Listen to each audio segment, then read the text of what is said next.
अस्सलाम वालेकुम स्टूडेंट्स, मैं हूं मरियम और आप देख रहे हैं पंजाब एकेडमी यूट्यूब चैनल। आज हमारा लेक्चर नंबर 9 है, जिसमें हम calculation of entropy of perfect gas using micro canonical example, ये हमारे टॉपिक का नेम है। हम माइक्रो कैनोनिकल एग्जाम्पल यूज़ करते हुए परफेक्ट गैस की एंट्रोपी की वैल्यू निकालेंगे। तो ये मैं आपको किटल की बुक से करवा रही हूँ। अमूमन मोस्टली सभी यूनिवर्सिटीज़ किटल की बुक ज़रूर रेकमेंड करती हैं। मैंने पंजाब यूनिवर्सिटी से किया है, तो पंजाब यूनिवर्सिटी में भी किटल की बुक रेकमेंड की जाती है और आलमोस्ट सभी यूनिवर्सिटीज़ किटल की बुक ही रेकमेंड करती हैं। तो किटल की बुक में टॉपिक जो है वो हम कोर्स आउटलाइन के अकॉर्डिंग ही चल रहे हैं। तो कोर्स आउटलाइन के अकॉर्डिंग हमारा आज टॉपिक था calculation of entropy of perfect gas using micro canonical example. आपके पास एक सिस्टम है, उसमें गैस है। तो गैस के जो पार्टिकल्स हैं वो हम लोगों ने इस तरह लिए हैं कि हम उनके ऊपर परफेक्ट गैस लेनी है ना। तो काइनेटिक थ्योरी के अकॉर्डिंग वो पार्टिकल्स जो हैं उनके दरमियान इंटरेक्शन नहीं है। तो फेज स्पेस में volume of phase space del sigma is the volume of del gamma is the volume of phase space is equal to, अब फेज स्पेस जो है आपको मैं पहले बहुत बार बता चुकी हूँ कि उसमें ये आपका सिस्टम है, उसके अंदर पॉइंट्स हैं, हर पॉइंट के 3 पोजीशन कोऑर्डिनेट्स हैं और 3 ही मोमेंटम कोऑर्डिनेट्स हैं। हर एक की पोजीशन डिफरेंट है, मॉलिक्यूल्स मूव कर रहे हैं, so that's why 3 position coordinates हैं हर पॉइंट के और 3 मोमेंटम कोऑर्डिनेट्स हैं। और अगर n पॉइंट्स हों आपके पास सिस्टम में तो 3n पोजीशन कोऑर्डिनेट्स होंगे और 3n मोमेंटम कोऑर्डिनेट्स होंगे। ठीक है, तो इसीलिए इस चीज़ को वॉल्यूम ऑफ फेज स्पेस को हम इस तरह लिख सकते हैं, integral dq1 dq2 up to so on dq3n integral dp1 dp2 up to so on dp3n। q denotes for position coordinates and p denotes for momentum coordinates। अच्छा, ये जो पोजीशन स्पेस है इसके लिए बुक में वर्ड यूज़ हुआ है configurational space. ठीक है, तो आपने याद रखना है इस टॉपिक में पोजीशन स्पेस के लिए बुक में कॉन्फ़िगरेशनल स्पेस का वर्ड यूज़ हुआ है। इस टर्म को इन दोनों को अब देखा, अब मैंने बताया कि हम लोग काइनेटिक थ्योरी के अकॉर्डिंग चल रहे हैं, पार्टिकल्स में इंटरेक्शन नहीं है। इट मीन्स के इन दोनों स्पेसिस को मैं इस तरह लिख सकती हूँ, डेल गैमा, सॉरी मैं सिग्मा बार बार कह रही हूँ, del gamma is equal to del gamma q del gamma p, del gamma in position space, del gamma in configurational space and del gamma in momentum space. अब देखें जो position space हैं सारे के सारे पार्टिकल्स काइनेटिक थ्योरी के according सारे particles identical particles होते हैं। सो आइडेंटिकल पार्टिकल्स का जो वॉल्यूम है दिस इज़ द वॉल्यूम। ठीक है, volume of position coordinates in phase space. ठीक है, तो फेज स्पेस में पोजीशन कोऑर्डिनेट्स का वॉल्यूम, अगर आपके पास n पार्टिकल्स हैं तो उनका वॉल्यूम होगा v की power n, because all of the particles are identical and they will occupy same volume, so volume will be v power n। This is del gamma p as it is, this is your equation number 1। अब ये हम micro canonical example के अकॉर्डिंग कर रहे हैं entropy की calculation. तो माइक्रो कैनोनिकल एग्जाम्पल के लिए हमारा लेक्चर पीछे मौजूद है, आप वो लेक्चर ज़रूर सुने, अदरवाइज़ आपको यहाँ से समझ थोड़ी मुश्किल से आएगी। तो माइक्रो कैनोनिकल एग्जाम्पल के लेक्चर का लिंक मैं डिस्क्रिप्शन में दे दूँगी। तो आपने माइक्रो कैनोनिकल एग्जाम्पल के लिए ये कंडीशन थी, पहले वहाँ पर हम लोगों ने यहाँ पर E का सिम्बल यूज़ किया था एनर्जी के लिए। अब इस टॉपिक में बुक में U का सिंबल यूज़ हुआ है तो हमने भी यहाँ पे U का सिंबल यूज़ कर दिया। This is energy, U is for energy. P आपके पास डिस्ट्रीब्यूशन फंक्शन है। Distribution function is the function of energy is equal to constant for the condition U minus del U to U। Condition ये होगी कि आपके पास U minus del U से U तक आपका जो डिस्ट्रीब्यूशन फंक्शन है वो कांस्टेंट होगा, otherwise distribution function will be 0। ठीक है, ये माइक्रो कैनोनिकल एग्जाम्पल की कंडीशन है। माइक्रो कैनोनिकल एग्जाम्पल की कंडीशन पिछले लेक्चर में डिटेल से समझाई गई है, तो आप लोग उसे ज़रूर देख लें। अब आपके पास जो एनर्जी है, एनर्जी को हम इस फॉर्म में लिख सकते हैं। आपको पता है कि काइनेटिक एनर्जी जो है, काइनेटिक एनर्जी की वैल्यू होती है 1/2 mv²। तो mv² को मैं इस तरह लिख सकती हूँ, मैं एक m ऊपर नीचे मल्टीप्लाई करा देती हूँ, 1/2 m² v²/m। ठीक है, तो ये m² v² आपके पास वैल्यू आ जाएगी मोमेंटम की, ये आपके पास बन जाएगा p²/2m। तो आपके पास ये काइनेटिक एनर्जी से हम लोगों ने, काइनेटिक एनर्जी की ये वैल्यू है p²/2m। तो काइनेटिक एनर्जी के लिए हम इस तरह लिख सकते हैं, अगर आपके पास 3n तक पार्टिकल्स हैं तो this is the momentum for first particle p1²/2m and these are the identical particles according to kinetic theory, so their masses will be same। यहाँ पे masses हम लोगों ने डिफरेंट नहीं लेने, plus p2² momentum of second particle by 2m, p2²/2m plus up to so on p3n²/2m is equal to u। अब आपके पास ये जो माइक्रो कैनोनिकल एग्जाम्पल के लेक्चर में ही हम लोगों ने फेज स्पेस में ये कंडीशन कैसे आएगी ये देखी थी। तो ये फेज स्पेस में ये कंडीशन है, ये माइक्रो कैनोनिकल एग्जाम्पल के लेक्चर में आपको अच्छे से समझाया गया कि ये कंडीशन किस तरह बनाते हैं और इस कंडीशन का मतलब क्या है। तो है u minus del u is less than equal to 1/2m summation i is equal to 1 to 3n pi² is less than equal to u। तो आपका जो हैमिल्टोनियन है, जो कि आपकी एनर्जी की वैल्यू है, आपको पता है कि हैमिल्टोनियन जो है वो एनर्जी के इक्वल होता है, यहाँ पे एक फंक्शन साई हो तो, ठीक है, तो हैमिल्टोनियन एनर्जी के इक्वल होता है। तो यहाँ पे हैमिल्टोनियन, वहाँ पे पिछले लेक्चर में हम लोगों ने यहाँ सेंटर में h यूज़ किया था जो कि एनर्जी के इक्वल है। तो हैमिल्टोनियन यानी एनर्जी के लिए मैंने यहाँ पे इस इक्वेशन से ये वैल्यू पुट कर दिया, ये p जो है इनको समीशन की फॉर्म में लिख लिया and i is from 1 to 3n तक जाएगा, 1 से 3n तक i की वैल्यू जाएगी। तो ये आपके पास कंडीशन है इन फेज स्पेस, ठीक है। फेज स्पेस में माइक्रो कैनोनिकल एग्जाम्पल के लिए जो कंडीशन है वो आपके पास ये इक्वेशन है। अब इस इक्वेशन का मतलब ये है, आप यहाँ से ये वैल्यूज़ निकाल सकते हैं।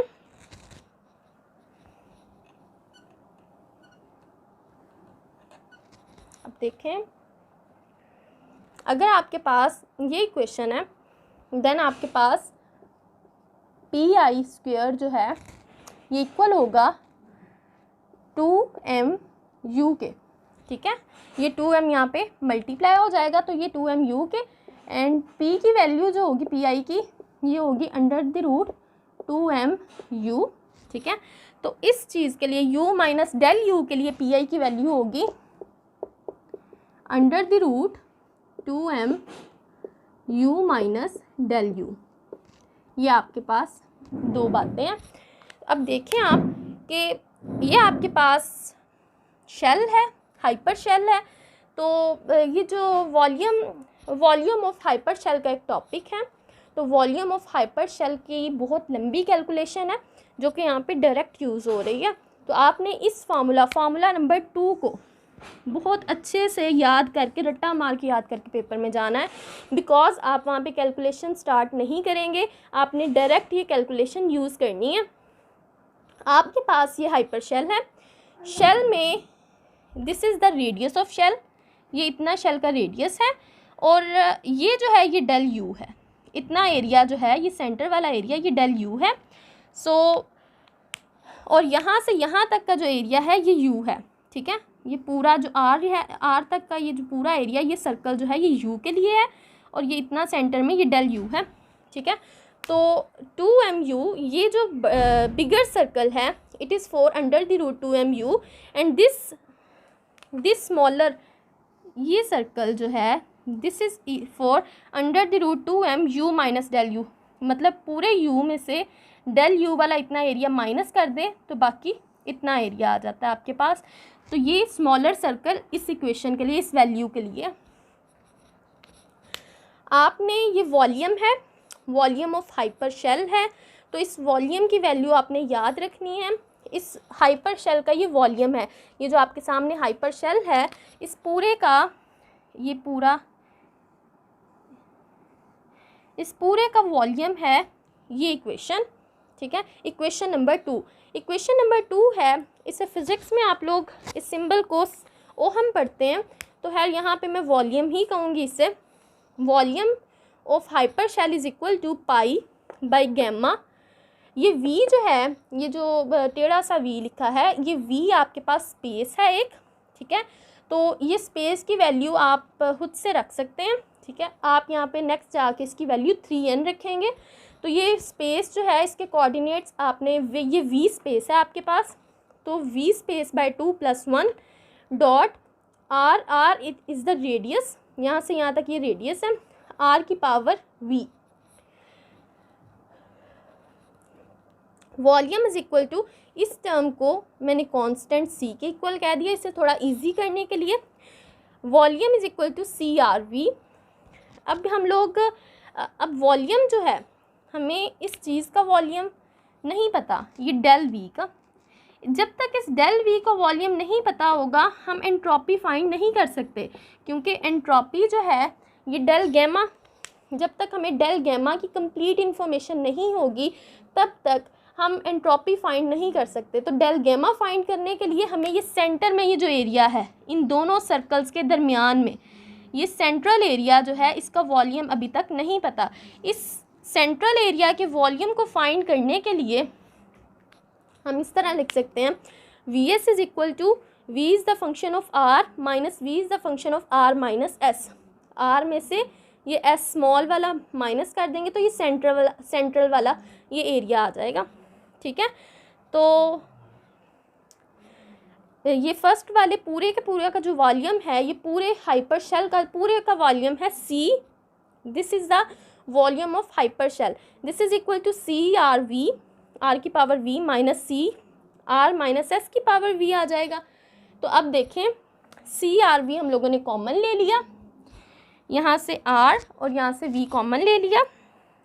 तो जब यहाँ से R कॉमन चला जाएगा तो यहाँ पे आ जाएगा 1। ये फर्स्ट इक्वेशन पूरी का पूरा CRV कॉमन चला गया, यहाँ से C कॉमन चला गया बाहर से और अंदर से R कॉमन चला गया, ठीक है। ये यहाँ से यहाँ पे आ गया 1। और दूसरी ये जो टर्म है इसके पास आपके पास सिर्फ S है, R नहीं है, सो इसलिए R इसकी डिवीजन में आ जाएगा, R यहाँ पे डिवाइड हो जाएगा। तो ये टर्म आपके पास इस तरह बन जाएगी। अब आपके पास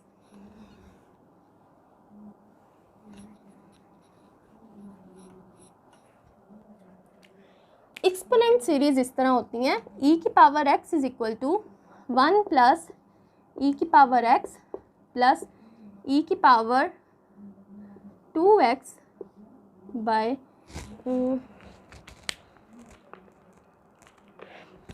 e की power x square by 2 factorial plus e की power x cube by 3 factorial up to so on. ये एक्सपोनेंट सीरीज़ आपके पास कुछ इस तरह होती हैं। अब आप देखें कि अगर मैं x की जगह लिख दूं s बाय r, e की power minus s by r, तो आपके पास बन जाएगा 1 प्लस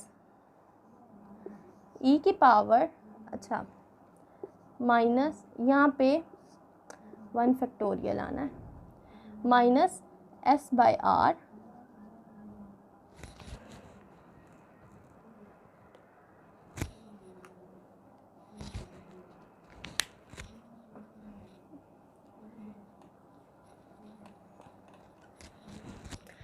एक्सपोनेंट की सीरीज़ है आपके पास, e की power x is equal to 1 plus x square by 2 factorial plus x cube by 3 factorial up to so on. ये थोड़ी सी मिस्टेक हो गई थी, ये आपकी एक्सपोनेंट सीरीज़ बिल्कुल इस तरह है। तो अब मैं यहाँ पे e की पावर x की जगह मैं ले लेती हूँ माइनस s बाय r, तो यहाँ पे मेरे पास बन जाएगा 1 minus 1 plus minus s by r plus minus s by r का whole square by 2 factorial plus minus s by r whole cube by 3 factorial. अब हायर टर्म्स जो हैं इन्हें निगलेक्ट कर देते हैं। आपके पास आ गया e की power minus s by r is equal to 1 minus S over R. ठीक है, तो यहाँ पे one minus S by R की जगह मैं लिखूँगी ई की power minus S by R. इस term 1 minus S by are, ये जो यहाँ पे लिखा है इसकी जगह लिखेंगे ई की power minus S by are. ये v जो है बाहर था, ये इसके अंदर मल्टीप्लाई हो गया।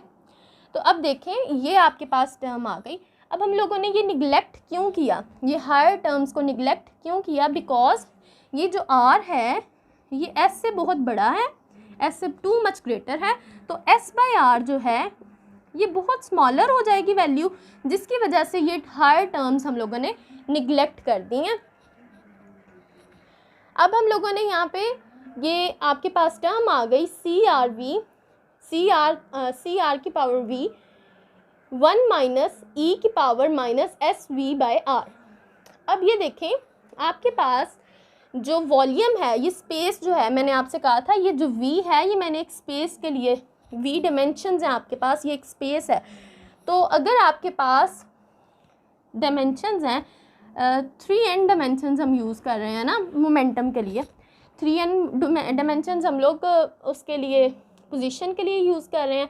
और आइडियल गैस थ्योरी के अकॉर्डिंग अगर आपके पास n जो है ये नंबर ऑफ़ पार्टिकल्स हैं, ये इस तरह हो 10 की पावर 23 तक, 10 की पावर 23 पार्टिकल अवोगाड्रो नंबर के अकॉर्डिंग, तो ये जो एक्सपोनेंट की पावर है ये बहुत इस तरह आ जाएगी, e की पावर नेगेटिव में एक बहुत बड़ी वैल्यू आ जाएगी।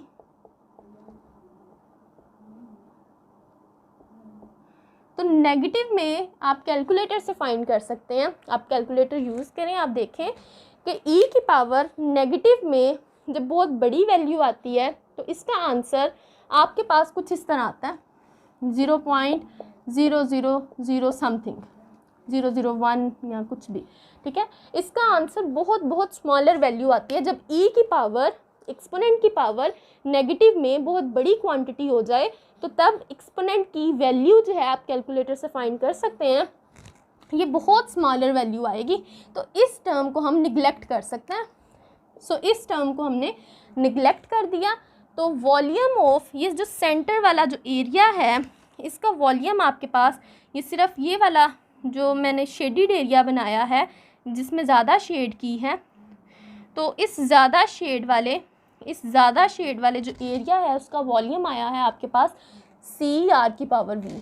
अब यहाँ पे एक बात जो है वो थोड़ी हैरान करने वाली ये है कि पूरे के पूरे हाइपर शेल का वॉल्यूम और सिर्फ इतने से एरिया का वॉल्यूम जो सेंट्रल एरिया है, इन दोनों का वॉल्यूम सेम आया है। ऐसा कैसे हो सकता है? ऐसा सिर्फ तब हो सकता है कि आपका फेस पॉइंट, आपका जो फेस पॉइंट है वो सिर्फ इसी वॉल्यूम के अंदर लाई कर रहा है। इससे ये स्मॉल वाले स्फीयर, इस स्मॉल वाले सर्कल और इससे बाहर यहाँ और यहाँ पे लाई नहीं कर रहा, इन दोनों जगहों पे लाई नहीं कर रहा, इसके अंदर लाई कर रहा है। तो इन डैट केस ये दोनों वॉल्यूम सेम आए हैं। ठीक है, अब आपके पास दोनों वॉल्यूम्स आ गए। आपके पास डेल गैमा ये इक्वेशन नंबर 1 जो आपने यहाँ पे नोट की थी, इक्वेशन नंबर 1 में आपने यूज़ किया Vn, और यहाँ पे आपके पास था डेल गैमा P। ठीक है, तो वॉल्यूम इन मोमेंटम स्पेस, तो मोमेंटम स्पेस में वॉल्यूम की वैल्यू हमारे पास आई है सी आर की पावर v। देन अब हम लोग c की वैल्यू पुट कर देते हैं। ये c की वैल्यू जिसे हम लोगों ने कांस्टेंट लिया था, इस c की वैल्यू को वहाँ पे हम पुट कर देते हैं। तो पुट करने के बाद यहाँ पे भी v/2 आना है। ठीक है, पाई की पावर में इस c की वैल्यू हम लोगों ने यहाँ पे पुट कर दी। पुट करने के बाद अब हमारे पास गैमा फंक्शन की ये प्रॉपर्टी है कि गैमा v/2 + 1 जो है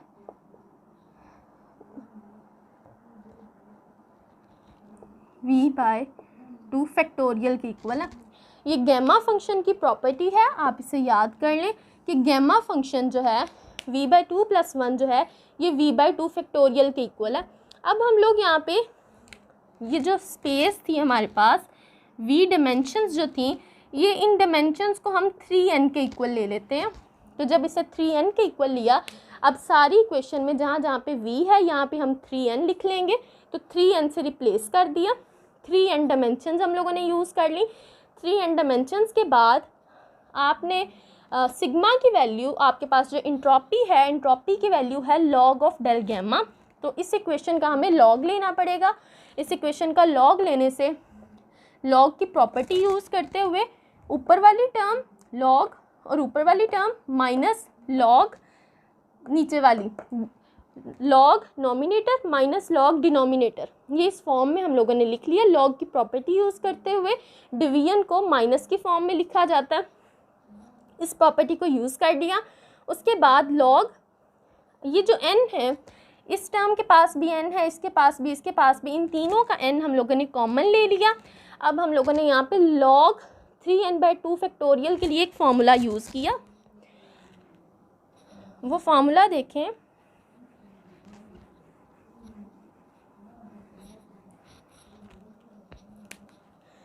log of n factorial is equal to n log of n plus n। ठीक है, आपके पास log ऑफ n फैक्टोरियल ये फार्मूला है जो कि वहाँ पे यूज़ हुआ है। इसे स्टिरलिंग फार्मूला कहते हैं, इसे भी आपने याद रखना है। ये टॉपिक बहुत इम्पॉर्टेंट है, लॉन्ग क्वेश्चन में मोस्टली आ जाया करता है। ठीक है, तो इस फार्मूला के अकॉर्डिंग हम लोगों ने ये वैल्यू लिखी। तो n इज़ आपके पास ये जो n है वो इक्वल है 3n/2 के। ठीक है, तो n log of n plus n, ये आपने इस फार्मूला के अकॉर्डिंग ये लिख लिया।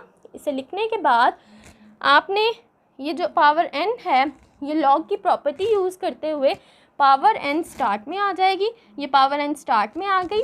अब आपके पास ये जो पावर n, ये 3/2, ये जो स्टार्ट में है, ये इस log की पावर हम लोगों ने बना दी। इस log की पावर बनाने के बाद इस 3/2 को इस log की पावर बना दिया, ये आपके पास आ गया। अब आपने देखें n आपके पास कॉमन है और log की अब यहाँ पे प्रॉपर्टी यूज़ करें, माइनस का साइन है, इसे डिवीजन में लिख देंगे। तो माइनस के साइन की वजह से हम लोगों ने इसे डिवीजन में लिखा। n log v पाई की power 3/2 r cube divided by 3/2 n की पावर 3/2, 3/2 n की पावर 3/2 प्लस 3/2 n। ये हमारा पार्ट नंबर 1 है।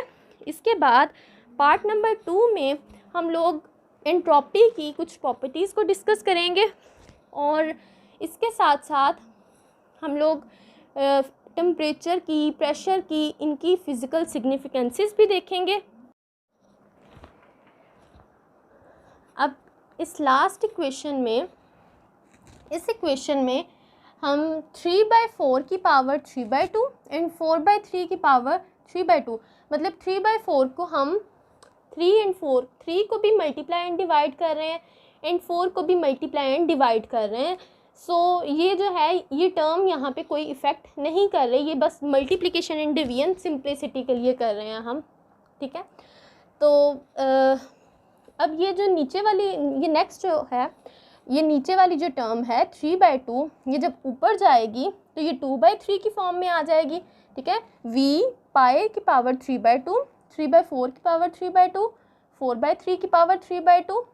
ठीक है, तो यहाँ पे r नहीं लिखा, r की क्यूब भी आना है। अच्छा नहीं, ये r की वैल्यू पुट कर दी है। तो ये 3/2 जो है ये ऊपर जाके 2/3 बन जाएगा। ठीक है, ये इन्वर्स हो जाएगा इसका, 2/3 की पावर 3/2, n की पावर -3/2 हो जाएगा। एंड r जो है, r की वैल्यू हम लोगों ने यहाँ पे लिख दी है। r की वैल्यू आपके पास थी √2mu। ठीक है, तो इसकी वैल्यू लिख दी। तो √2mu, अंडर द रूट की वैल्यू है 1/2। ठीक है, तो 2mu की पावर बन जाएगी 3/2 plus 3/2n as it is आ जाएगा आपके पास। n log of v pi की पावर 3/2, 3/4 की पावर 3/2, 4/3 की पावर 3/2। अब देखें, इस 2 की भी पावर 3/2 है और इस 2 की पावर 3/2 है, 2 2s are 4 हो जाएगा। तो 4/3 की पावर 3/2, n की पावर -3/2, m की पावर 3/2, u की पावर 3/2, इन्हें सेपरेट करके लिख लिया हम लोगों ने, प्लस 3/2n। अब देखें ये 4 की पावर 3/2 इस 4 की पावर 3/2 से कट जाएगा, एंड दिस 3 की पावर 3/2 इस 3 की पावर 3/2 से कटिंग हो जाएगी। अब आपके पास आ गया v। अब ये पाई 4/3 और m इन सब की पावर 3/2 है, इन्हें हम लोगों ने एक कलेक्शन में एक ब्रैकेट में लिख लिया। 4/3 पाई m की पावर 3/2, आपके पास u की पावर है 3/2 एंड n की पावर है -3/2। तो n जो है वो आपके पास डिनोमिनेटर में चला जाएगा, u/n की पावर 3/2 प्लस 3/2n। तो ये है आपके पास एंट्रोपी की value micro canonical example use करते हुए परफेक्ट गैस की एंट्रोपी की कैलकुलेशन हम लोगों ने ये कर ली है। आई होप आप लोगों को ये पार्ट 1 हमारी लेक्चर सीरीज़ का अच्छे से समझ आ गया होगा। पार्ट 2 भी इंशाल्लाह कल ही अपलोड हो जाएगा, और पार्ट 2 भी मैं आपको अकॉर्डिंगली बुक ही करवाऊँगी।